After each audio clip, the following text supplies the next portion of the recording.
Donc, au laboratoire de recherche INREV, nous travaillons notamment sur la question des humains virtuels ou des acteurs virtuels. Donc, on fait la distinction entre acteurs virtuels et avatars. Donc, un avatar, c'est un personnage virtuel que l'on contrôle intégralement. Donc, dans tous les jeux vidéo, en général, on a un avatar qui va être le personnage qu'on va jouer et qui va suivre nos mouvements. Donc, souvent, ça va être des mouvements qu'on va plutôt articuler par des manettes, par la motion capture ou par des systèmes de caméra type Kinect, comme dans le jeu vidéo. On peut aller plus loin et capturer réellement les mouvements du joueur dans la pièce et d'avoir du coup un mapping, donc une correspondance entre nos propres mouvements et notre personnage virtuel. Donc ça, c'est un avatar.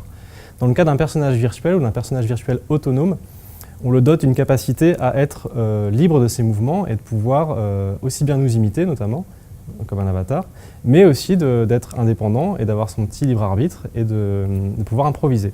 Donc c'était le cas de ce projet, c'était le projet Cigale qu'on a conduit au laboratoire, où nous avons fait un petit pantin, enfin du moins l'ombre d'un pantin virtuel, et on pouvait du coup le voir dans un casque réalité virtuelle. Et ce pantin, donc, de temps en temps, était notre avatar parce qu'il nous imitait.